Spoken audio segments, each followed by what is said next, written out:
Good evening all. We'll start the proceeding.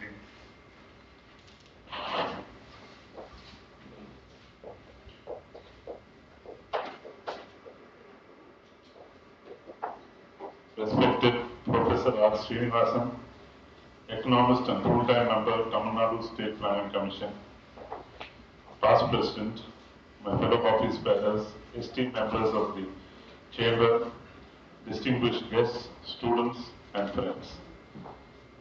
We have this R.K. Shanmukham Chetty lecture memorial budget meeting every year in honor of our first president and the first president of first finance minister of India.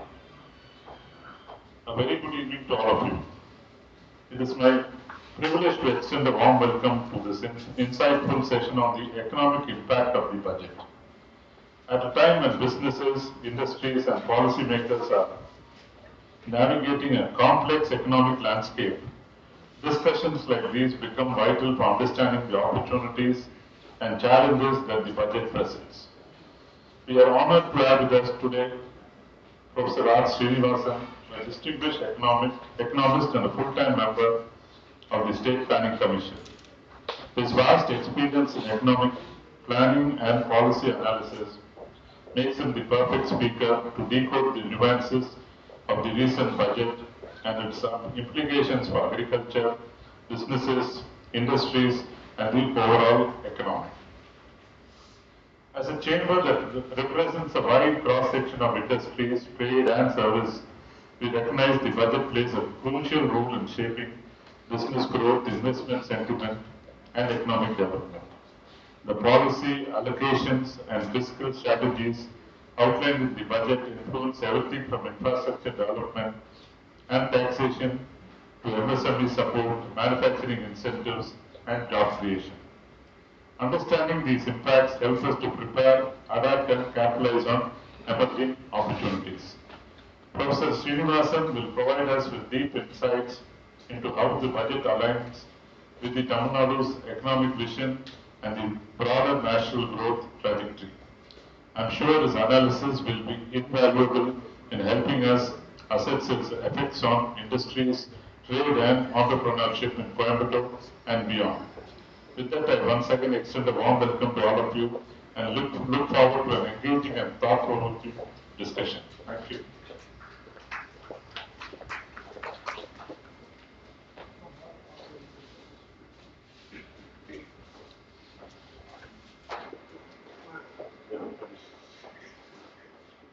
Kindly introduce the chief guest.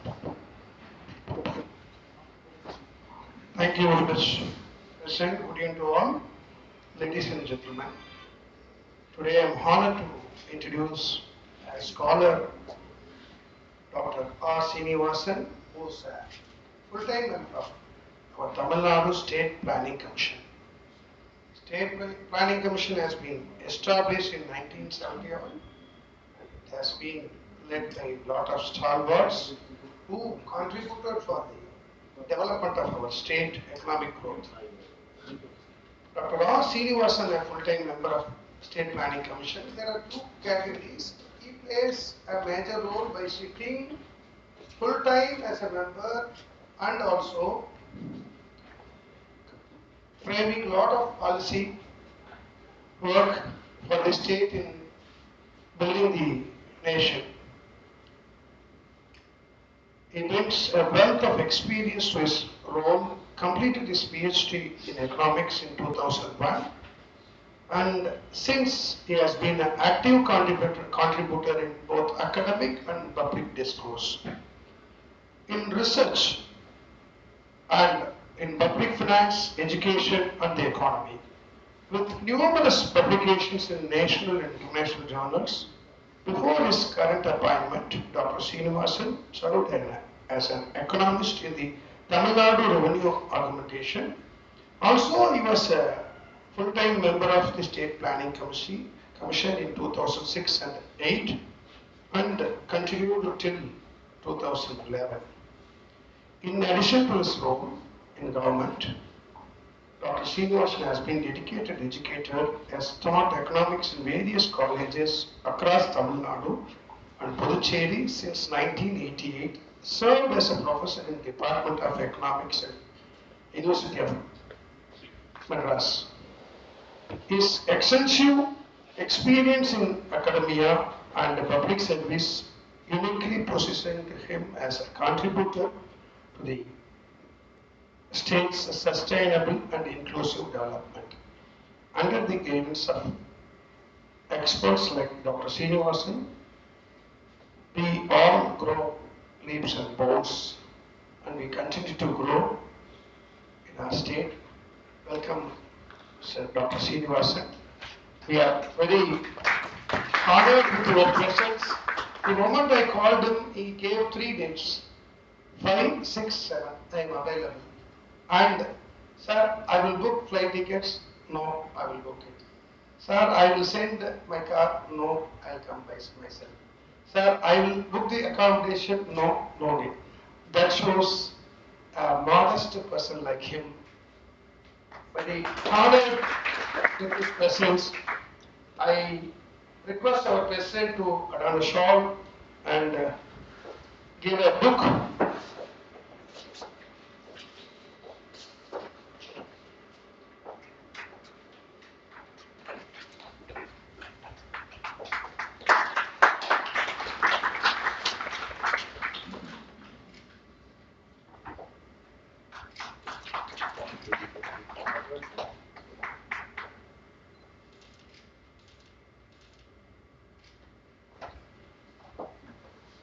One more thing.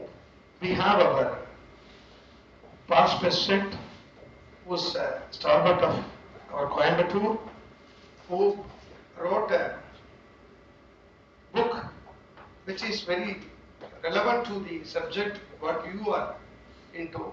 Millions of jobs possible or not, by Mr. A.B. Varadarajan. I request him to come to the dais and stage and hand over this book to you.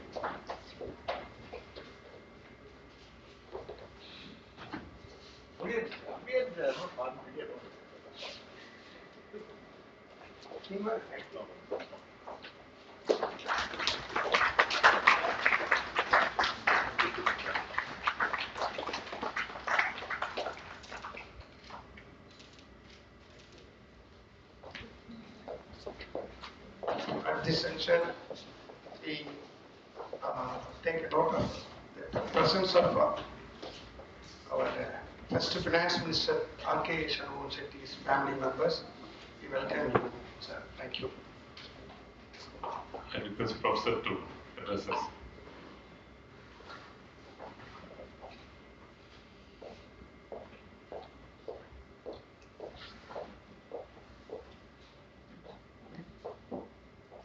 Good evening, and I consider this as an honor to participate in Dr. R.K. Shanmukham Chetty's budget meeting for the year 25-26. When Mr. Natarajan called me, I thought this is something very unusual for a teacher like me to talk to industrialists, because I used to talk to my students. And rarely I participate in meetings of this variety. So, conventionally you would have been more comfortable with a PowerPoint presentation, as management gurus would tell you. But as my usual class, I don't use a PowerPoint presentation. I hope I can convey what I want to without any except. Normally, we understand budget as a set of numbers. If we understand the process in which budget is being created and passed in the parliament or in a state assembly, we will also understand that it is a very legal process. You are all aware that money that is being collected by the government is getting into an account called Consolidated Fund of India. That account is actually owned by the President of India. In the case of a state, it is owned by the government. The President or the Governor is aided by the Council of Ministers, headed by the Chief Minister. And the Council of Ministers, they are answerable to the Assembly or Parliament. So when they recommend anything to the President or to the Governor, they will have to first get the permission from the Parliament or from the Assembly to make such a recommendation. So our Constitution provides that every single rupee that is collected by the government will have to be placed before the Parliament and get the opinion, consent, and then give that recommendation to the President. So only on that money can be collected. Similarly, every rupee that is spent out of the consolidated fund is also placed before the Parliament, and consent is derived, then it is given to the President. These two processes are called as presentation of finance bill and appropriation bill. And once it is passed and assented by the President, it becomes the act.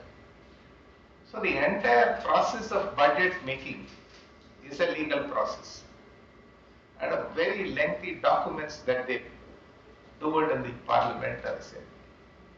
Very difficult to read and understand what is there in it. So the Constitution also provides a consolidated statement to be presented. That consolidated statement is what common man calls it as the budget. So which is a statement of the revenue and expenditure of the government, just like any other accounts where company would.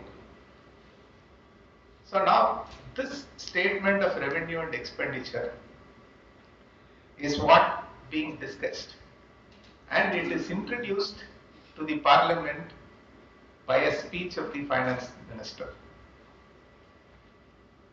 As a student of economics, I often find that the speeches of the finance ministers, either in the Parliament or in the State Assembly,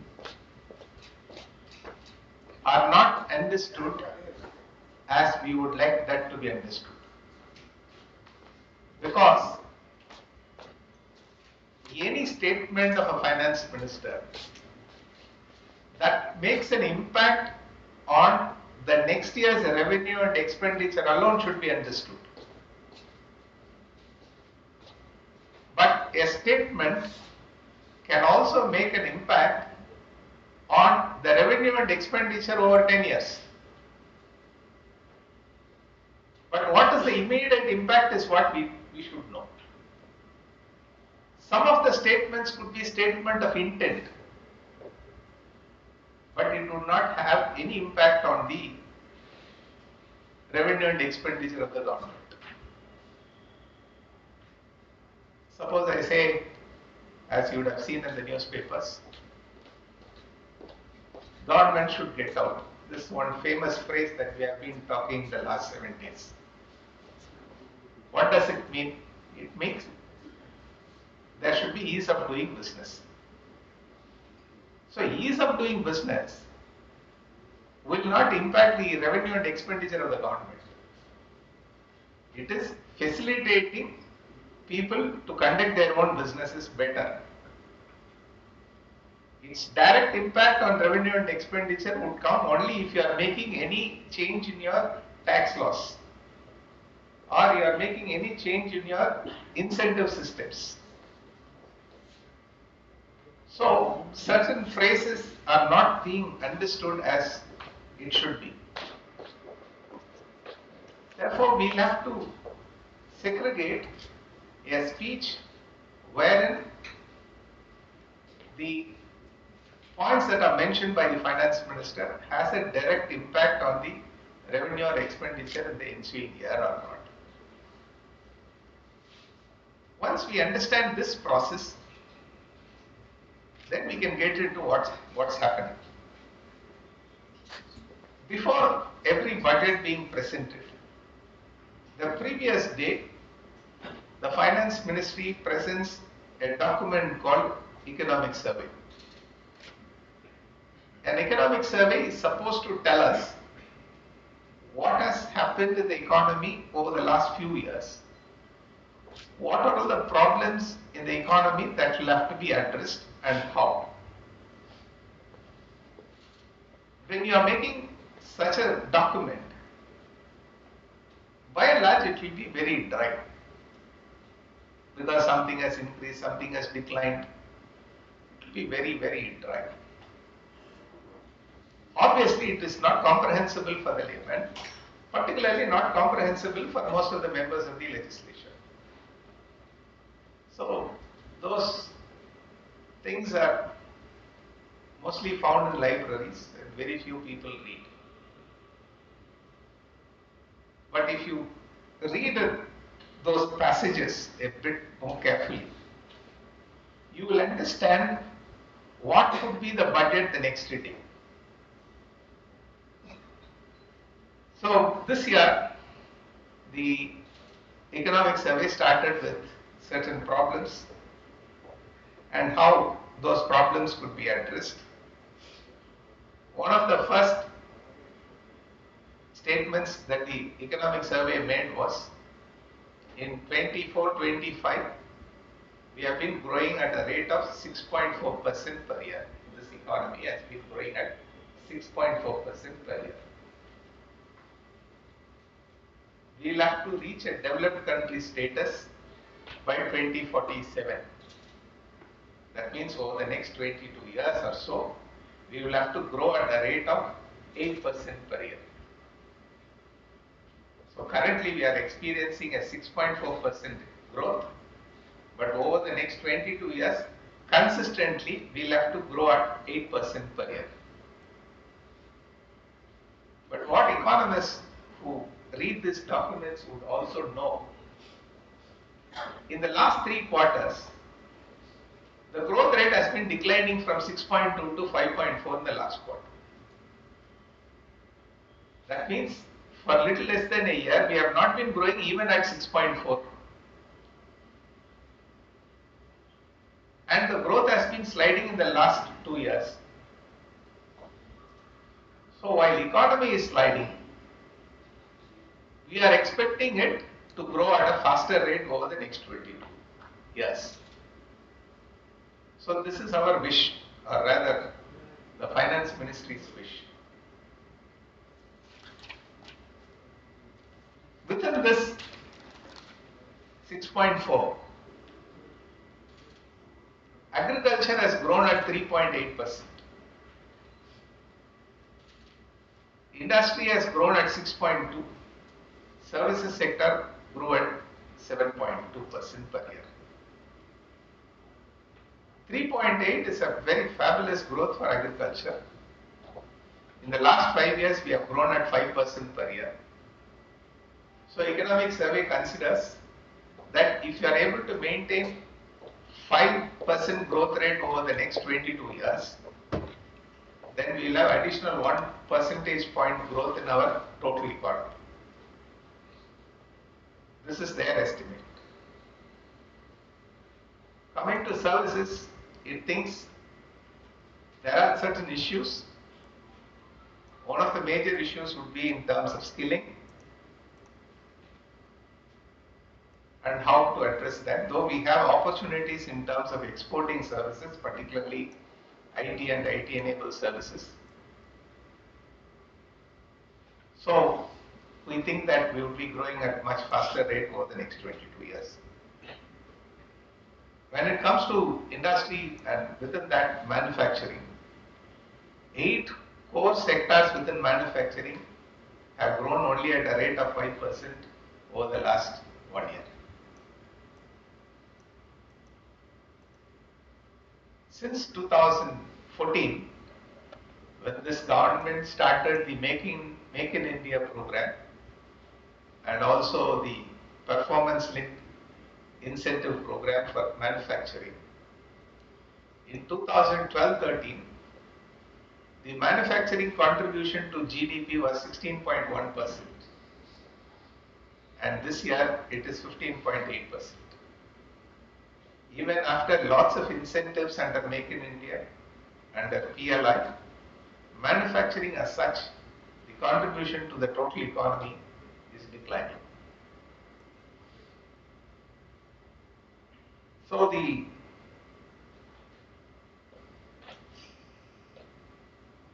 economic survey also identifies certain other problems.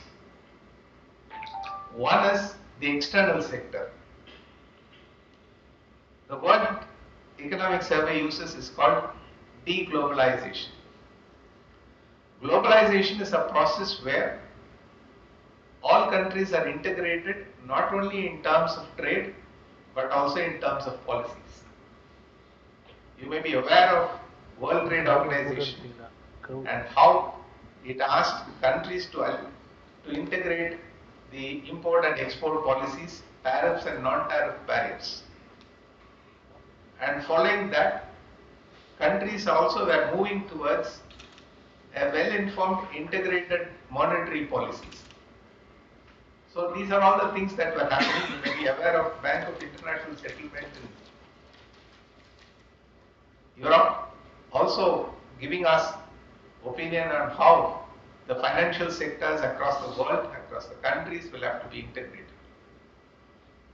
So all the efforts that have been taken since 2000 in terms of globalization is now crumbling. Every country is now coming out with tariff and non-tariff barriers. They are trying to insulate their own economies from the rest of the world. So we have moved away from WTO-based multilateral trade agreements to bilateral trade agreements. Even regional cooperations like ASEAN is not working well. So anything that we will have to do in the external sector, we will have to negotiate with n number of countries. Because every country has got its own policy towards India. And the risk in terms of the external sector is increasing over time because economic survey says China controls nearly 60% of the commodity trade in the country, in the world. All the major minerals are being controlled by the Chinese economy. China's export and commodity trade alone is higher than next 10 countries' total export. If you take China's export in commodity, it is higher than all other countries next to China, more than 10 countries put together. So that is the gap between China and rest of the world in terms of controlling commodities. And it is increasing in terms of energy efficiency equipments, electrical vehicles, solar panels, batteries, chemicals, cement, so on and so forth. So when this is the situation, economically we are almost into the erstwhile bipolar world of USSR and USA. Today we are once again economically into a bipolar world of China and USA. So how do we negotiate this very hostile external environment for our own benefits is what we'll have to think about. Another problem that we face from the rest of the world is, you may be aware that money will flow into a country where the real interest rate is high.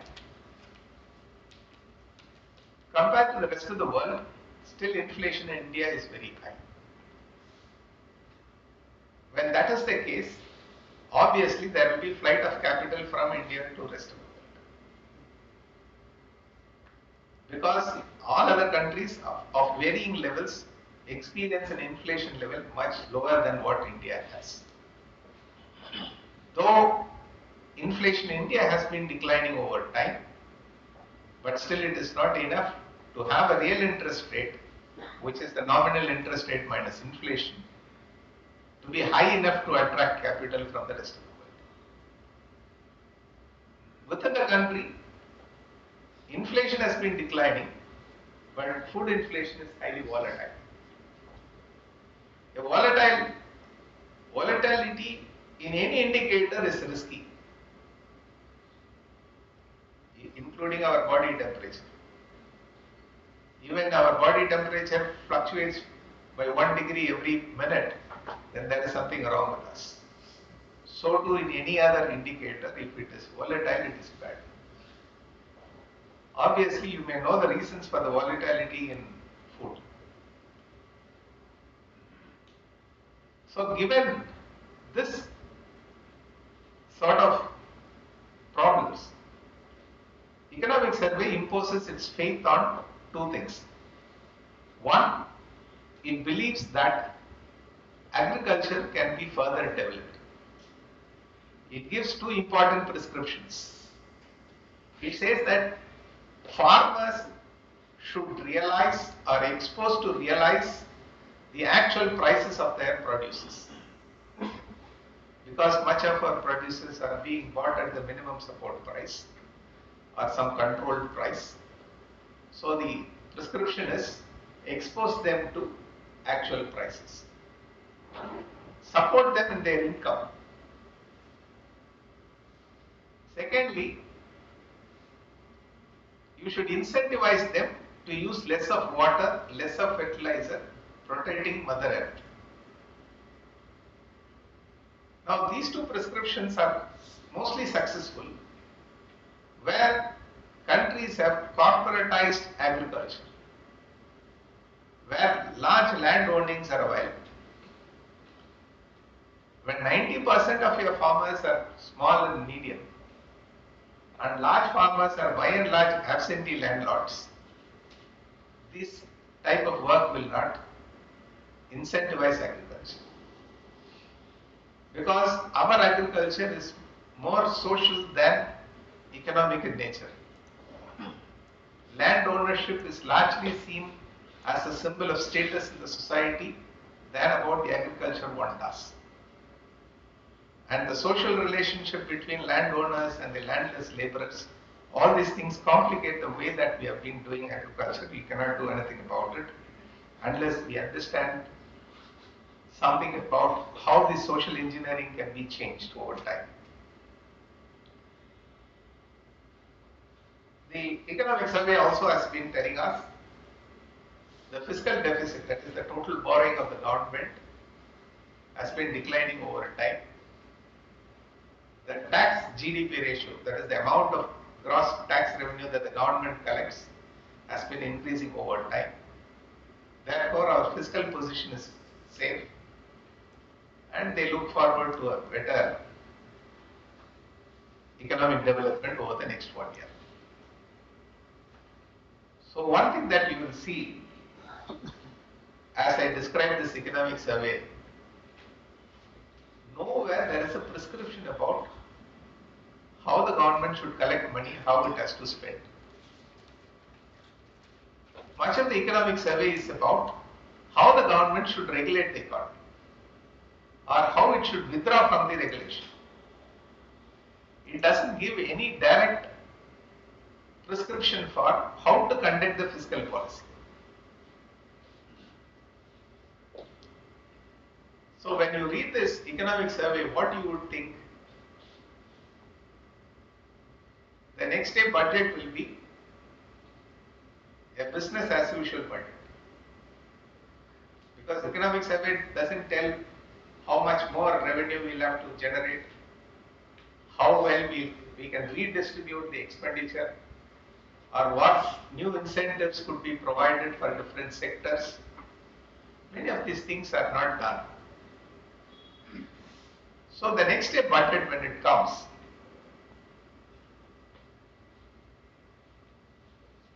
as expected, Finance Minister first claimed Fiscal deficit has been reduced from 5.6% 3 years back to 4.8% next year. That means the total amount of government borrowing as a ratio to GDP of the country should be declining, though it may increase in absolute terms. The gross tax revenue as a proportion to the GDP has increased from 11 to 12% in the 3 years time. So on one side, revenue has been increased. On the other side, borrowing has been reduced. So what happens to the expenditure? Total expenditure of the central government as a ratio to GDP has declined by 1 percentage points from 14 to 30. Now I have given you 3 numbers. Can anyone influence an economy with 13% share?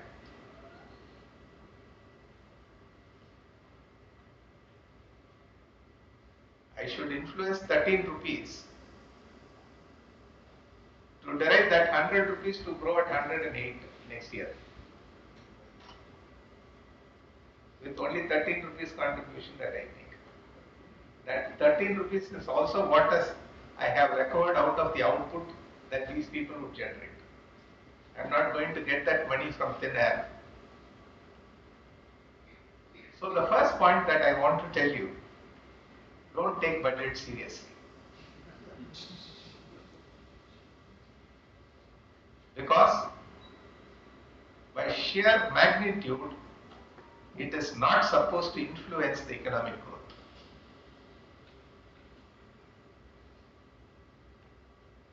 Because economic growth is not a product of what the government spends, but it is a product of how government helps the economy to grow, how it facilitates the economy to grow.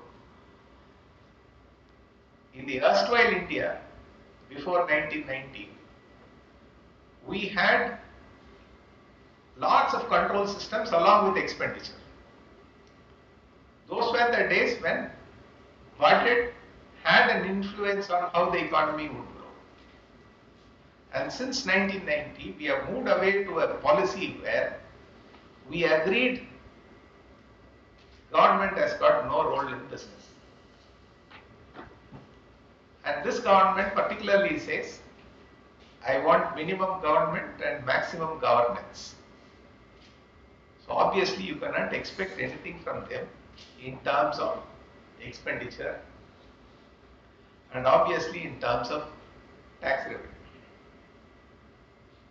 So when these things come down, the government also said, I have changed the income tax, personal income tax, and giving away nearly 1 lakh crore to the middle income, that is who are in the range of 4 lakh to 12 lakh.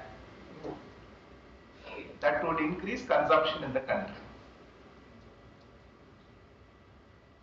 You know what was the consumption expenditure this year? Estimated consumption expenditure in the country.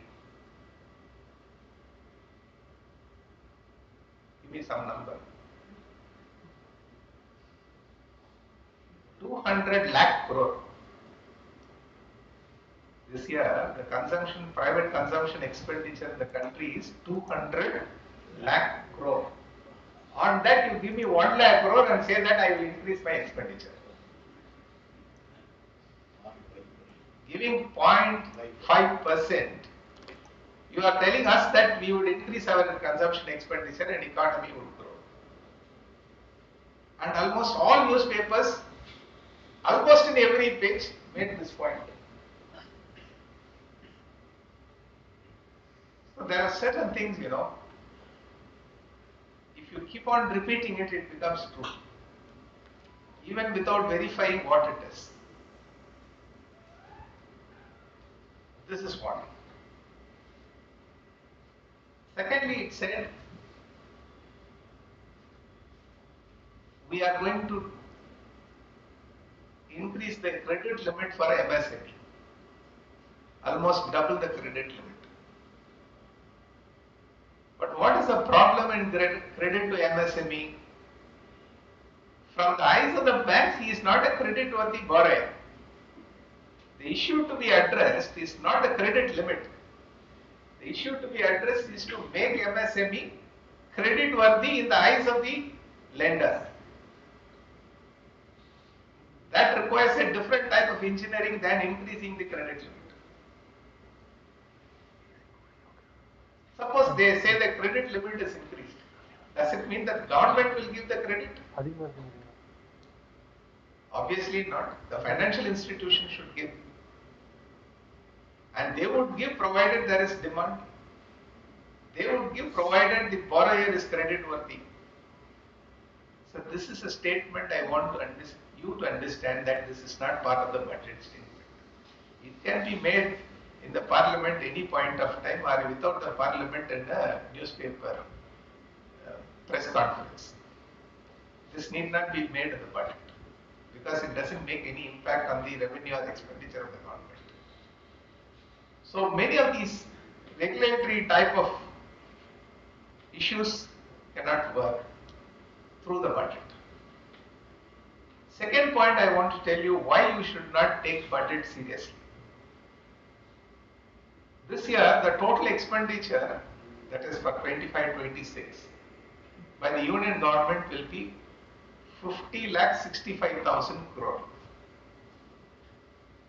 50,65,000 crore, which is about 13% of the GDP or 14% of the GDP. Out of this, if you include salary, pension and interest payments, we call this as contractual payment because I have worked for you, you should give me salary. I have been your servant, so you should give me pension. You have borrowed from me, so you should give me interest. So all the three are contractual payments, which the government of India cannot refute. That alone forms 45% of this 50,65,000 crore. Another 3,74,000 crore should be given to the states as finance commission grant, not share in central taxes, as grant alone. So if you include these, it will become 55% of the 50,65,000 crore. So there are remaining 45% of the money available. Out of this 45%, nearly about 40% are to be spent on existing schemes. Suppose this elevated pathway is being created. So you should continue to spend till that project is completed. You have announced lots of subsidies, free rice for till 2017, I think, 2027. You should continue to give that rice. You have assured some insurance for the agriculturists, farmers. You should continue to subsidize that. So your committed expenditure out of your past programs takes about 40%. So 55 plus 40, 95% of your expenditure is already fixed. No finance minister can change this.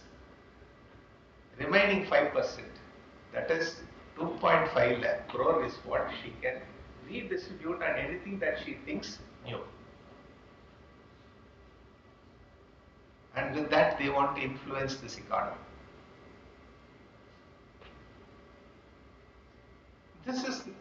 I'm not telling this as something that is happening this year. Year after year, this is how budget is being made. I stopped talking about budget nearly 10 years back because I've been trying to sell this idea very hard to my students and whomever I meet. I have been writing on budget for many years. So every year I try to decipher these numbers to them. And what is the discretionary expenditure a finance minister has every year? As I calculated now, the discretionary expenditure is not even 5% of the budget. When that is the case, don't take this budget seriously. All that you will have to take seriously is what are the other announcements that are trying to regulate this economy or deregulate this economy. What are the new policies that they would bring? If that is understood, then something about that could be discussed. But those things can be said outside budget. They need not be part of the budget. Another major sector in the budget which has not been discussed is that of railways. Since this government came back to power, they integrated railway budget with the general budget. Practically, the operating cost of railway is almost 97. That means it takes about 3 rupees for every 100 rupees it raises revenues, apart from the current expenditure that it has in running the system. Can any business thrive with an operating cost of 97? And on that we will have to spend on new lines, increasing efficiency, fuel efficiency, increasing the capacity of transport. You know, the way at which freight is being cross-subsidized for the passenger is so huge that the freight is increasingly becoming less competitive to road and air. So this is the internal dynamics that happens within the railway system.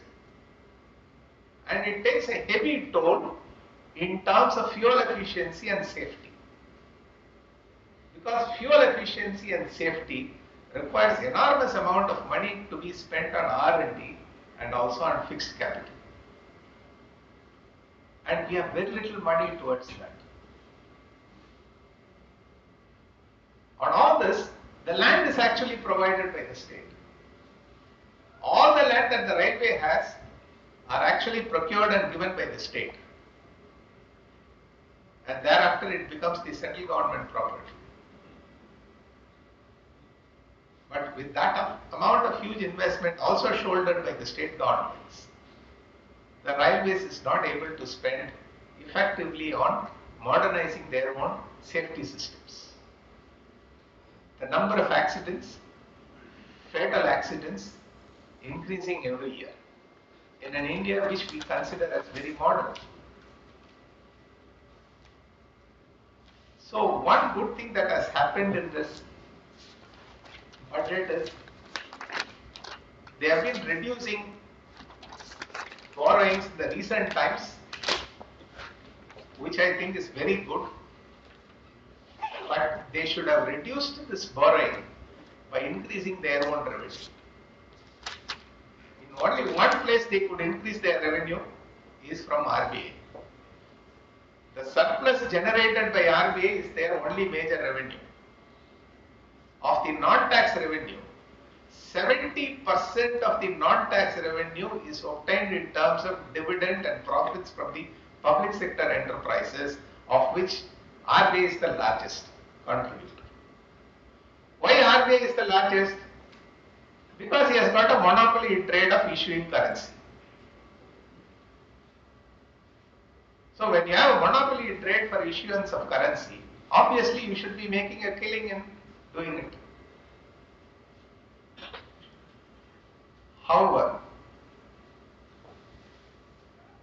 having said this, one more issue why I don't take budget seriously is, of the total revenue it generates, nearly 30%, 27 to 30% of it comes from GST. And GST is not within budget. Even if finance minister thinks to change GST, it cannot change because it has to be done at the GST council. So unilaterally the union finance minister cannot change, technically. Of course, she has got a veto in the GST Council and she can change. That's a different story. But technically speaking, that cannot be done in the Parliament. So this is the institutional structure in which this budget is being created, presented, and we have all been told that budget is something that is very important for this country to move on. But it would move on irrespective of whether we present it on 1st of February or on any other date. So I stop here. And if you have questions, we will discuss. Thank you very much.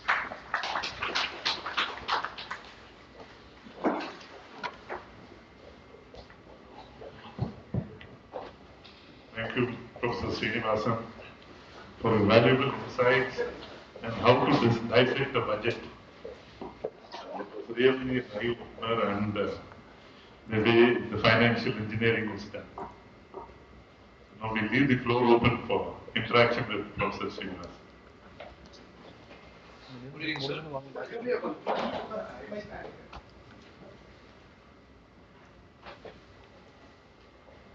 Good evening, I am Dr. Chandrasekhar from the Roots Group. The first impact is I'm very confused. The reason being that what is the impact on, for kind of a budget on a common man like us, an industry like me, how does it going to impact me if it's not going to be taken into consideration at all? And what is the impact on us and how should we react and respond? That's the whole point I am trying to make. It makes very little impact on our lives directly. It makes an impact very indirectly on how. I'll give you one more example. Budget allocates money for various schemes. But how the schemes will help us depends on how it is being structured and delivered.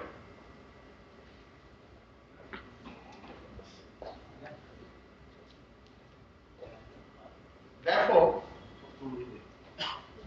suppose the union government says we are increasing the allocation for hospitals by 2x next year. You will have more number of hospitals. But the quality of services continue to be the same. It's very difficult. See, we have been telling that poverty in this country has come down to less than 10%, a single digit today. That's what the government claims. More than 55% of our children study in government school. 58% of our deliveries happen in government hospitals. Nearly 60% of our people are dependent on public distribution system for food. Three vital things that we need. Many of our brothers and sisters cannot afford to get it on their own. They are dependent on 100% subsidy on getting education, getting crucial health care, getting vital food. Not once or twice, day after day. Not 10%, nearly 50 to 55% of our population. So this is the country in which we live.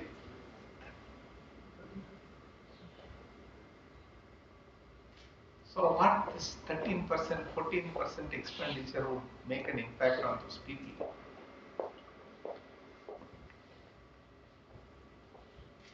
Today morning I was in a school. An 8th standard boy was given a comprehension exercise in Tamil.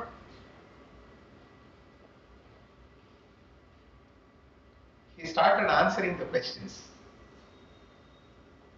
even without reading the passage. I asked him, "ஏன்பா படிக்காத என்னமோ எழுதுற அப்படின்னு." "Sir இவ்வளவு பெருசா யார் sir படிக்கிறது?"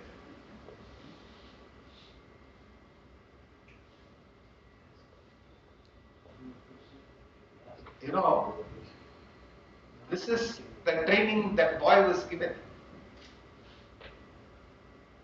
If he has been rigorously trained, it would have been so habitual for him to read first.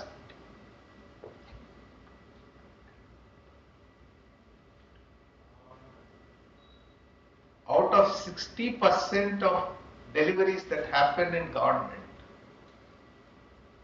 nearly about 75% of such women need blood transfusion at the time of delivery because of anemia.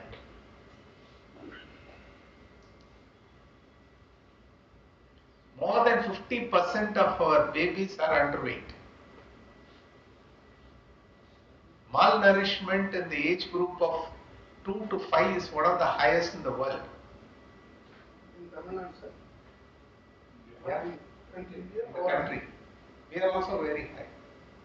Tamil Nadu is not very low. So there is some basic structural problem in this country. Politics is an art of combining conflicting interests and bring them on table for a compromise. That is important. Because a huge country like ours, obviously we have different languages to speak, different cultures, different regional identities, different interests, social structure, economic status. Obviously there will be differences in this. What is politics expected to do is to compromise and bring us on to table for certain consensus. And if politics fails to do this, then our policies cannot work.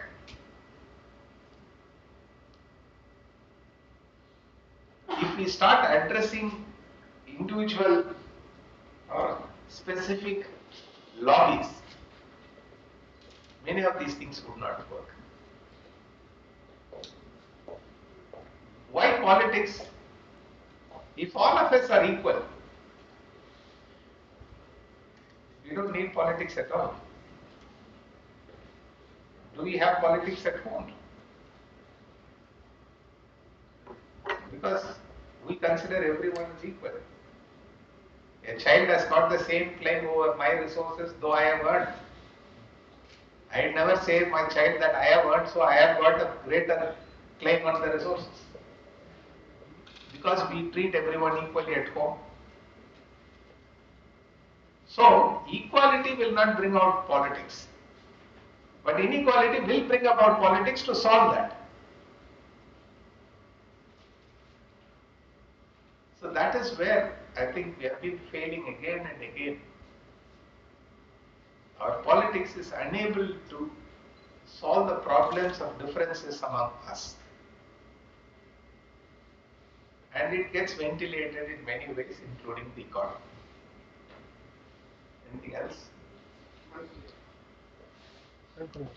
Sir, it was enlightening to understand that out of the total budget value of 5.65 lakh crores, it's only 5% that the finance minister will have scope in influencing and making policies.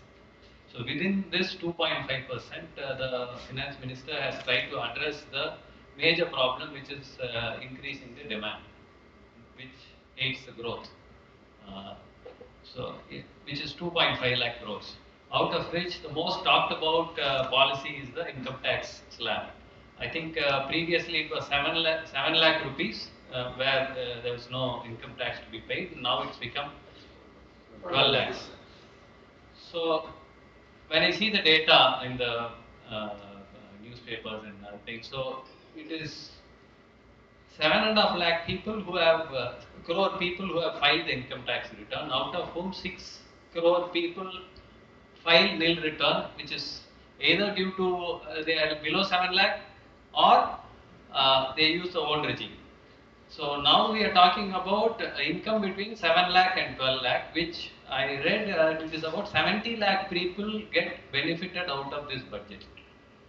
Of the income tax limit being increased to 12 lakhs. 70 lakh people out of a population of 140 crores, we are talking about not even a fraction below 0.5%.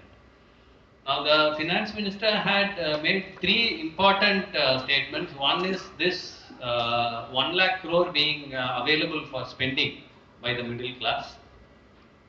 Second is fiscal deficit will be brought down from 4.8% to 4.4. That is what budget statement said. And then infrastructure spending is not going to be reduced. So when you are trying to balance all these three, what will take a hit is the revenue expenditure. The risk of getting reduced, which otherwise goes to the marginalized people who are at the bottom 50%, who are already being hit by high levels of indirect tax. So what is your view on this whole thing? That's what the point that I made, this 1 lakh crore will not increase consumption substantially. Already we are spending 200 lakh crore, this 1 lakh additionally will not change our consumption demand substantially, one. But total tax revenue should increase, particularly income tax revenue. That means the remaining people who are in the bracket of 12 lakh and above, either that number should increase, that is the number of people who are getting an income of 12 lakh and above should increase, or their own income should increase. Then only the total income tax revenue would go up. I think that is too much an assumption, isn't it? So there is also information which says that RBI will be selling dollars to generate 2 lakh crore rupees. That is also detailed in the budget. I'll come to that. So, this is one. Second, capital expenditure will not decline, that's what she said. But that alone will not solve the problems of demand. If she had said, I am giving some concession for income earners between 7 to 12 lakh because they have suffered a lot and inflation and all that, full stop. Let her not tell us that it will increase demand. That is too much of an extension of the argument. Reducing revenue deficit is one more hangover that we have. I'll tell you, revenue expenditure includes salary for teachers, doctors. Can we run schools without that? And do we think education is a consumption expenditure? It is an expenditure on the future because these children should get educated, their health should be protected. So, we have borrowed the Western concept of revenue expenditure where the government itself doesn't spend enough on education and healthcare, it is largely privatized or insurance based. That is what we have brought into India. So, that is another problem of targeting the revenue expenditure. Third problem in revenue expenditure targeting is, every capital expenditure will create a stream of revenue expenditure. Suppose I build this building. Thereafter, good maintenance of this building is essential, which is revenue expenditure. If I don't maintain this building, it will crumble and I will have to build it again. At that time, once again, I will say that I am spending more on capital. Is it shrewd to allow this capital to work for a longer time or allow it to crumble and create a new capital once again? So, considering revenue expenditure as something very bad is wrong. But it is also essential that much of our revenue expenditure should be met from our tax revenue.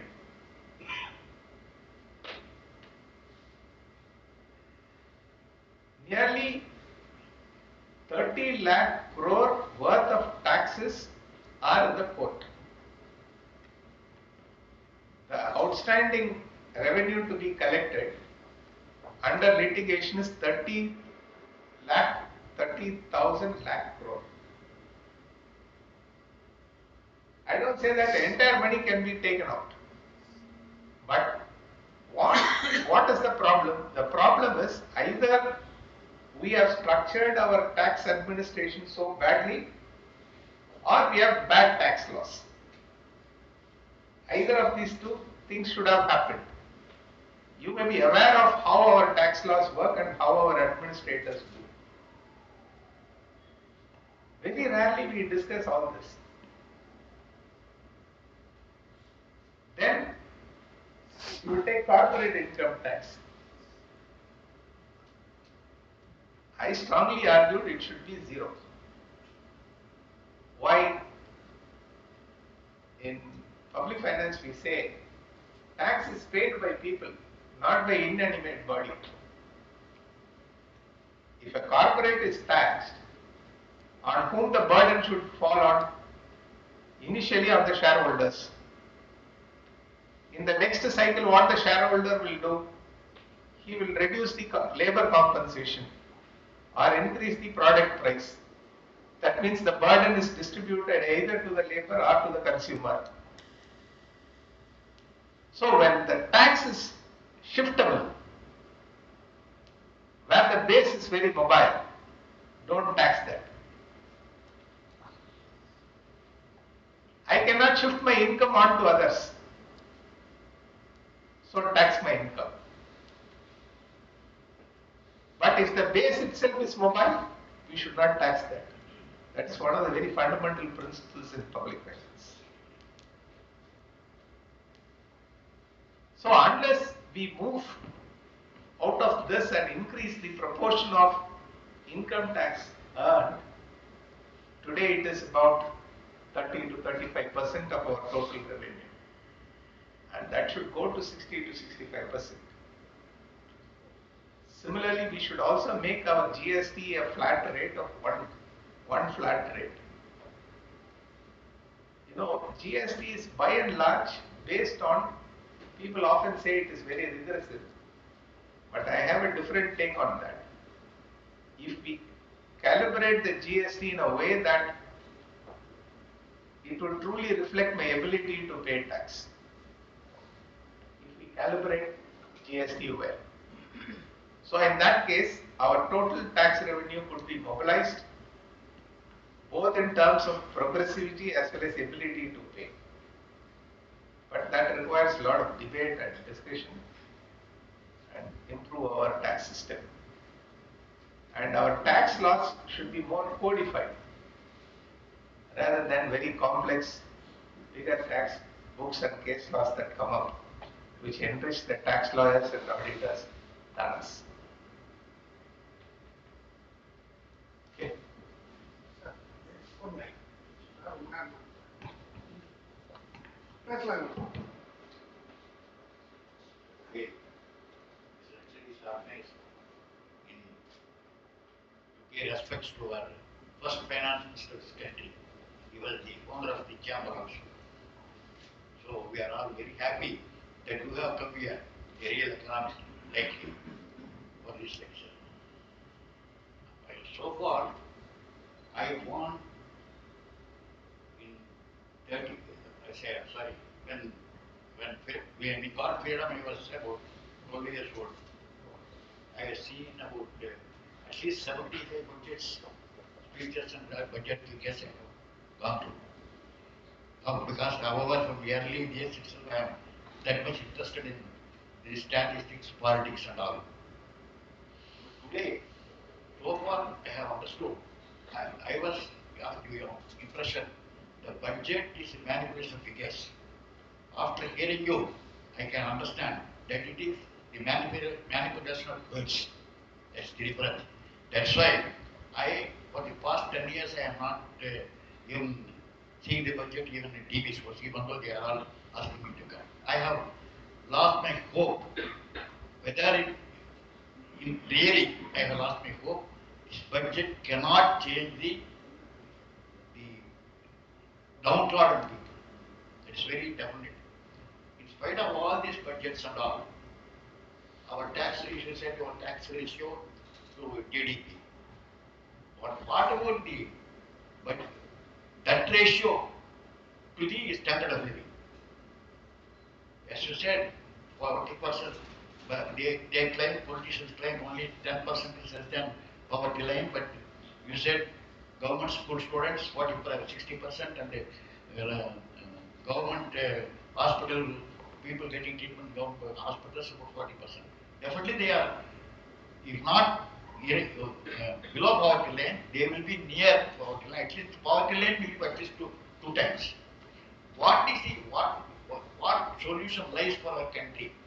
Because it is the parity of income, the difference in income rates from the top to bottom, disparity in income rates is huge. What it was 10 years back, it is now more than 2 times. When are we going to see the light in the end of the tunnel? What is the solution for this country? Sir, I personally believe,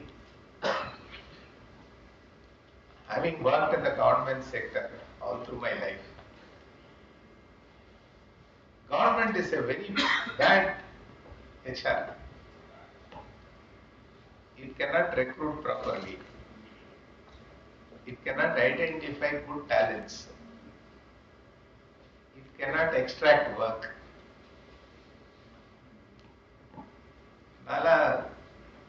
நிறைய இந்த recruitment போர்டுக்கெல்லாம் போவேன், இப்பெல்லாம் போறதே இல்லை. Because even if I talk to someone for 10 to 15 minutes, maximum 20 minutes, I can find out whether a fellow can teach or not. It doesn't require, great ingenuity to understand that. But we have very elaborate recruitment process. At the end of it, we recruit people who are very mediocre or even less than that. And their work ethic is so poor, and we are unable to extract any work from them across all fields. Some of my friends have been in Public Service Commission, not only in Tamil Nadu, even in UPS. Recently I heard one candidate appeared for an electrical junior engineer post. He would be getting about 16,000 per month. Already he has been an AI specialist in TCS, earning about 2 lakh. Why he should come here? What is his interest? When he was queried, he said, I want to serve this country. Bullshit. Absolute bullshit. Because everyone knows that he would be getting 4 to 5 times of that.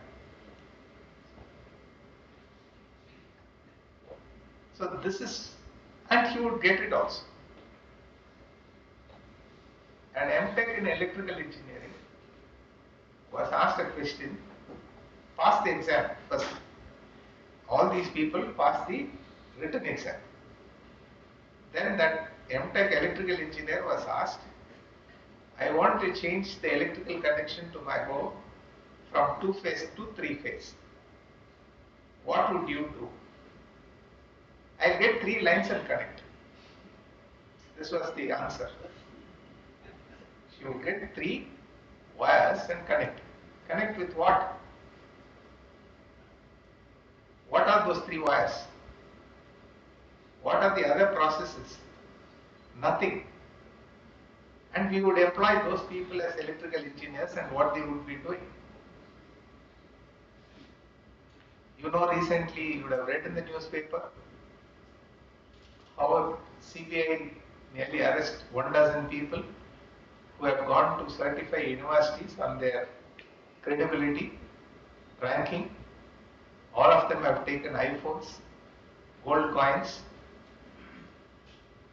So, and those people are not small people. They have been vice chancellors, professors. Imagine those vice chancellors would have selected teachers for the colleges, universities. So, I think one area, if the government wants to improve, is to concentrate on HR management. Many of these things could be addressed. But we have got a very strong lobby across all sectors from the government services. It's very difficult to crack this particular idea. Thank you. Thank you, sir. Thank you for the wonderful insight on the budget, especially don't take the budget too seriously. I like that. Sir, I have a couple of questions. One is connected with the capital expenditure. When the fiscal deficit, when it is been under control from 4.8 to 4.5, I believe that controlling the fiscal deficit, it will be taken place in a multiple format. One of the things is control over capital expenditure. But whereas the budget said that 10% we are not going to control the capital expenditure, there is a proposal of 10% increase also. But I believe that existing project and proposed item, whatever they have mentioned in the budget, it is not at all sufficient on the 10% hike on their capital budget. If that is the case, what would be the impact on either increase of 10% capital expenditure or not sufficient of increasing the capital expenditure? That is number one. Number two, wherever we are talking about green economy, again subsequently climate adoption, of course, I think nearly about 12 to 15 places that the finance minister focus on this, climate adoption, green economy and all those things. But allocation towards solar, allocation at the same time attraction towards ESG, fossil fuels, those things are completely, I think to some extent, omitted. So how that is possible on these aspects toward the green economy? Can you Capital expenditure could be increased provided we generate more revenue. Then only you can maintain fiscal deficit at a lower level and still increase the capital expenditure. So that is one. Another way of managing the capital expenditure is to make it efficient enough to generate revenue to substantiate itself. Suppose the government does the capital expenditure, that generates enough of revenue to repay that, then capital expenditure could be maintained at a higher level. But often we don't do that. See, you may be aware, or many others here may be aware, after independence, when we started constructing many dams and reservoirs, the development charges have to be paid by the farmers who are going to be benefited from that catchment area. But for various reasons, the farmers could not pay, and the government also did not ask for it. And all that came onto the burden in terms of larger borrowing to the government. So mostly the capital expenditure are not generating enough of revenue to service the loan that we raised to finance that. If that is made efficient, then this would work. Coming to green economy and all that, the problem with green economy is technology and inputs are to come from China and other places. As I mentioned earlier, China controls a huge market for solar cells and also for batteries. And technology for storage should also improve over time. Though we have the largest number of startups, our startups are of varieties which cater to specific problems of a smaller scale. Unless we spend huge money on R&D, these larger problems cannot be solved. But the rate at which China is spending on R&D, see, one basic idea about R&D which we all fail to look at, right from school our scientific temper and efficiency should improve. Only on that we can build the R&D.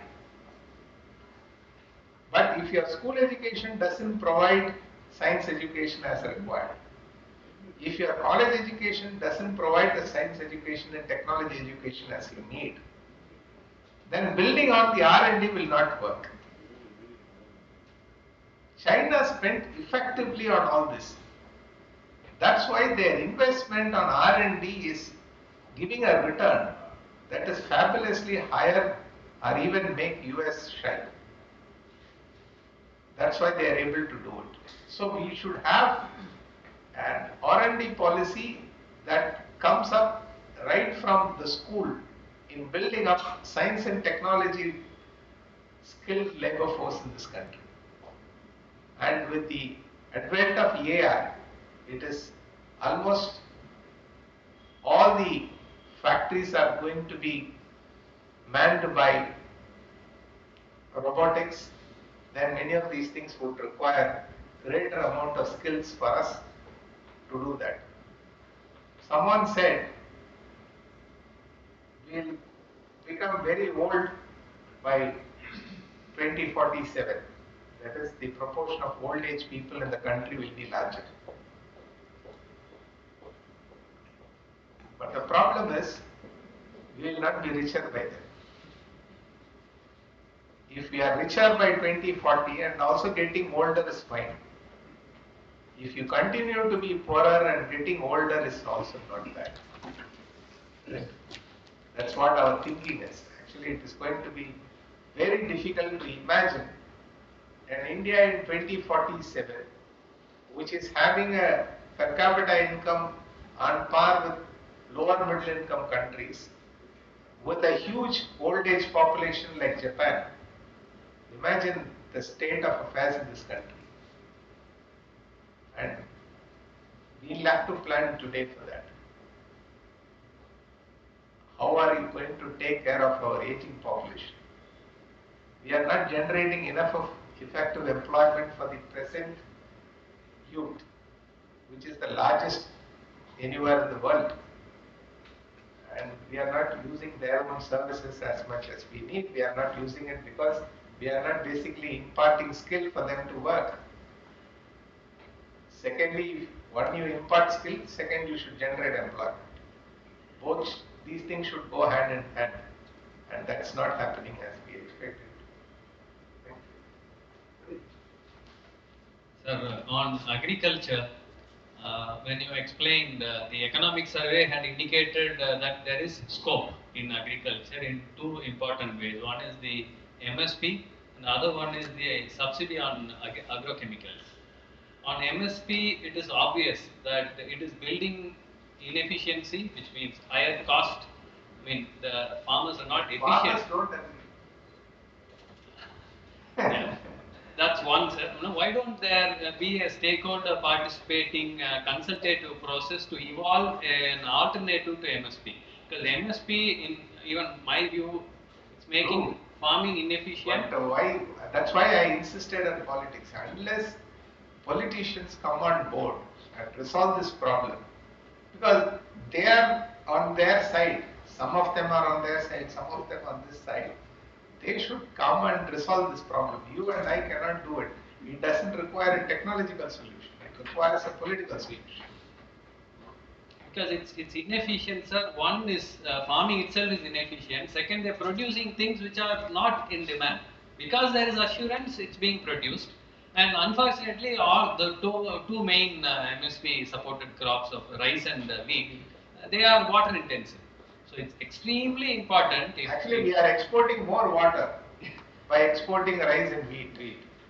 So MSP, as you said, I think there has to be a political will, and it could be a major solution to drive growth in the next few decades. And it is very, very inefficient. Very inefficient. So it's political will, what you feel is the way. Second one, sir, subsidy is now given on agrochemicals predominantly. The entire money is going into agrochemicals, and which excessive usage, what's happening to the land is in an alarming proportion. So these two, also indicated in economic survey, are very important two areas. So they can. When I read that, I felt that I was reading an MA dissertation, because it is very nice to hear, but we need a strategy to implement. That strategy should come out of the political class. See, when you jump on to zero fertilizer, chemical fertilizer use like China, Sri Lanka did, you will have lots of problems. They suddenly shifted to natural farming and the entire economy collapsed. So there should be a strategy to transform from one to the other. And also, as you said, we are highly cereal-based agriculture. We'll have to move on to pulses and oil seeds. We are still net importers of oil seeds and edible oil as well, and pulses obviously. So we'll have to see that many of these things are addressed, but it requires a strategy. As you said, farmers associations, all those people should come. There should be a genuine interest in solving those problems. Thank you. Yeah. Respected sir, your analytics was very interesting. But about the 12 lakhs limit, our friend was telling about only 70 lakh assessees are going to be benefited. But there is a feeling that it is a presumptive tax. Like that, when a presumptive tax is introduced, there is a lot of compliance for that presumptive tax. Now, whoever declares an income of 4 lakhs will migrate to 12 lakhs. This is the expectation of the government, which was told by this thing. Therefore, it is not that 70 lakhs alone will be benefited.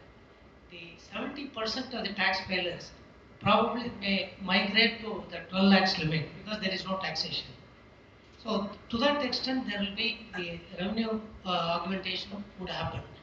And in the last few years, if you have seen, the individual taxes have gone up substantially, and the percentage of total revenue, which you are telling about 55 lakh crore revenue, the taxation, the direct tax part of it from individuals and other than corporates was increasing. The government has been telling that it is increasing.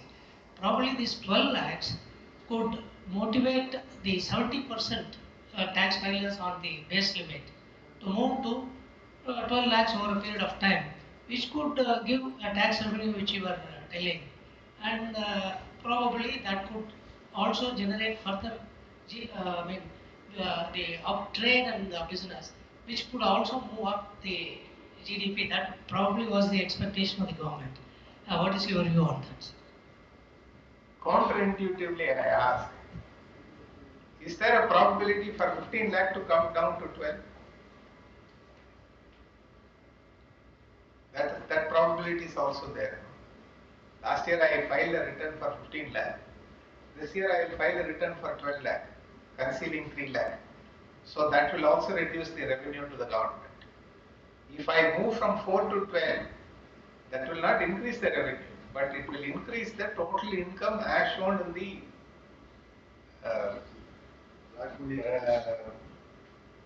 returns. One calculation shows the total number of returns and the total amount of income declared, then total amount of income tax collected. It is only 10.84%. Though we have highest slab of 30%. So much of this exemption reduces the effective rate from 30 to 10.84. So all that we require is to increase this 10.84 to 12, 13, 14. I don't say that giving exemption up to 12 is bad. All that I am trying to tell you that she has been positioning it as an incentive for increasing consumption expenditure, which is not true. That is the limited point that I made. But another point that I make is, if you want to increase your total revenue after giving exemption up to 12 lakh, that means the total amount of income that would be declared above 12 lakh should increase. Then only the effective revenue will also increase by that amount. So that is the point that I made. Sir, good evening. Quick, your last question now. Sir, the cost of living varies between city to city. In metro cities, it will be too high. Next, it will be lesser in tier 2 cities and still lesser in tier 3 cities. Also, the opportunity to earn or increase the revenue because between city to city. So, in this scenario, is it wise to tax a uniform income tax rate across the city, across the nation? when income tax has to be paid by your residents. It is not paid from the source of my income. I may reside in Coimbatore, but I will derive my income from Chennai. So this was the oldest argument we had in 1950. Both Calcutta and Bombay argued for this type of a regional income tax because they had huge industrial base. So they said that we are going to collect more tax, income tax, so therefore give more income tax back to us from the Finance Commission. That was the argument. But the problem here is income tax as a base is regionally mobile. So when it is regionally mobile, you cannot pin my source to one particular geographical location. Suppose I buy a share, I get my dividend. Where do you pin that source of income? In the place of the factory or in the place where the product is sold? Because these two places are places where income is generated and given to me as dividend. So, income tax is a problematic process where it cannot be regionally differentiated. Whereas where the value addition can be pinned down to a geographical location, like sale. So sale happens here, so I tax here. That can be done. But income tax can't be done in a federal country like ours. Then every state will try to compete in reducing the income tax to bring in more people into the state. So that will be problematic. Sir, last question from me.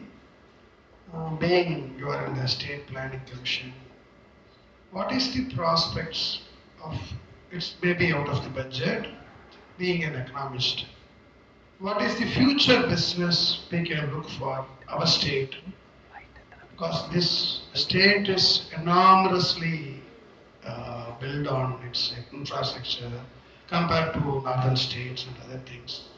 But whereas the industries and other things are suffering here when it comes to MSME and other skill, lot of deficiencies there, water, skill and other things. What is your tip for next 10 years, how this state can focus on? I have a lot of questions, but time constraints makes me to restrict to this one. What we can take as industrialist or businessman of this state, we'd like to know if anything from your side can help us.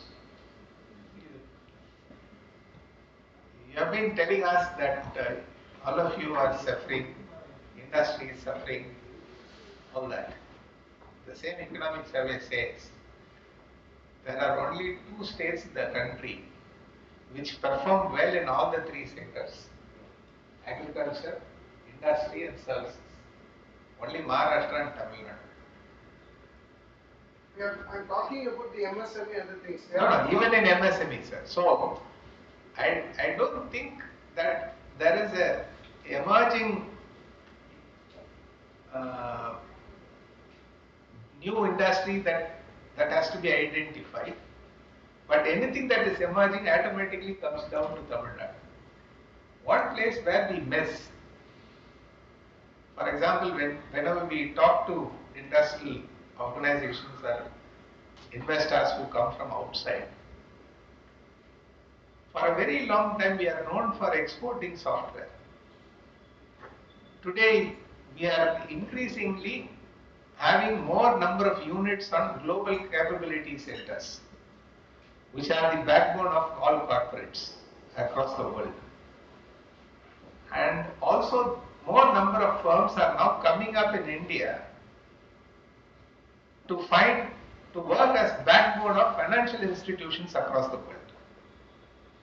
One of my friends is actually working in a company that exclusively analyzes New York Stock Exchange for a particular broker every day. And he has been doing it for the last 25 years. So that sort of skill has started coming in. Another important thing that has come up of late is publishing industry. Chennai has almost become a hub of publishing. Across the world, all major journals, books are being typeset in Chennai. So, publishing, e-publishing is one another place where we find little talent. Actually, we need more talents. So, today if you go to Naukri or any other job search website, you will find Chennai-based Amazon is asking for more number of editors. You know for what? To edit books that are created with AI tools.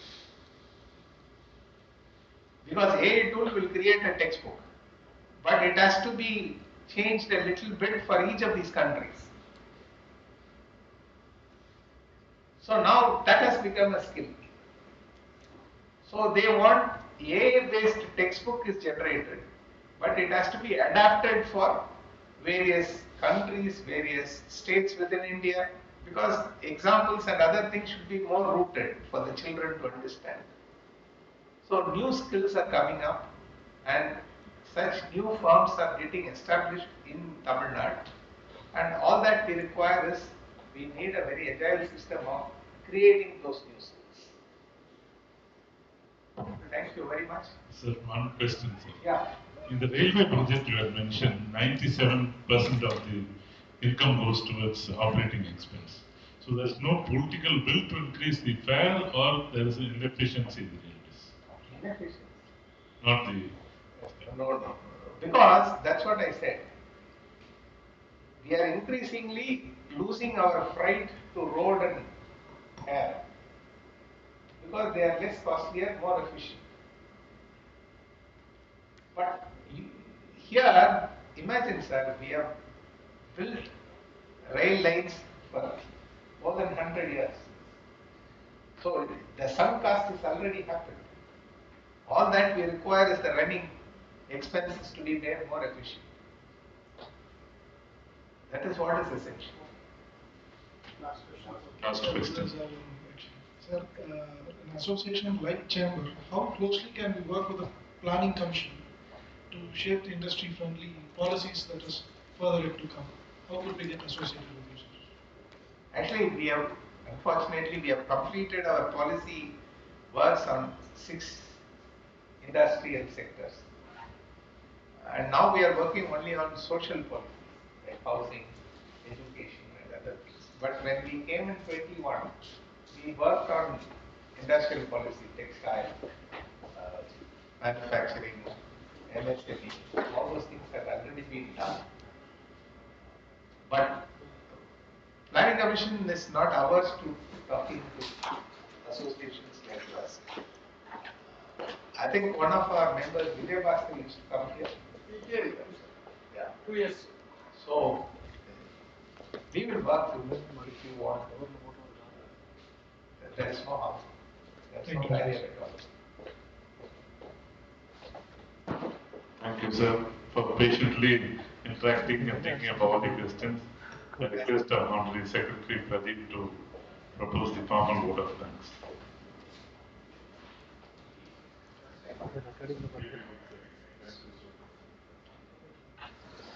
Respected President, our Chief Speaker, Professor R. Srinivasan sir, my colleagues, past presidents present here, members and representatives from Dr. R.K. Shanmukham Chetty Memorial Association who are here.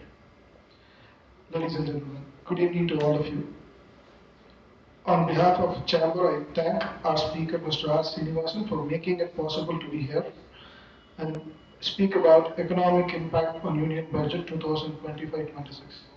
I think here I have to correct myself. He said, don't take it seriously, so I'll stick to those words here as well. Sir, your speech, I have taken up a few words that I am taking it as my homework. Consolidation of Fund of India, what it is and how it is getting impacted. And economic survey, why is it done and how is it done? And I understood from you that it is being done and it is kept in a library, which we could take it and use it as a comprehensive data. So we for sure take that and have it a look so that if we are really interested, we'll be doing it for at least if I'm in textiles, I will see what survey was done in that and we can learn about it. And the other interesting thing that you said was by 2020, 47, India would be global leader. In that case, we have to grow at 8% rate. Hopefully, we'll be doing it. At least Tamil Nadu should be able to grow up. Coimbatore, as a Coimbatorian, we should be able to grow at that rate. And the other important thing that you said was about China. It is about 60% of all major trades that is done. And the next 10 countries added, you said we are not reaching them.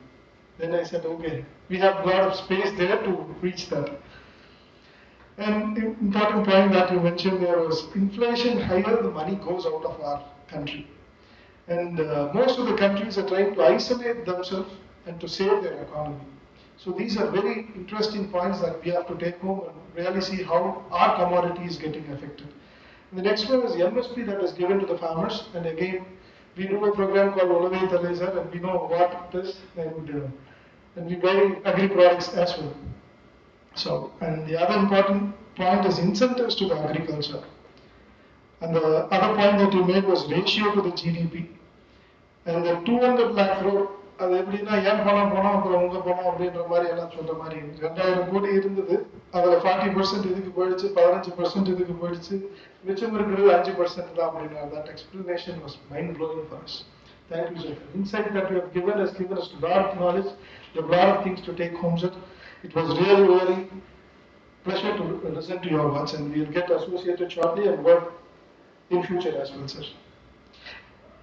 I request all the participants to contact Chamber office for any other clarifications, and we'll be happy to do that. And I thank the press who are present here and the coverage that they have given to us. With these few words, I once again thank Dr. R. Srinivasan sir for all the words. Thank you once again. Thank you, sir.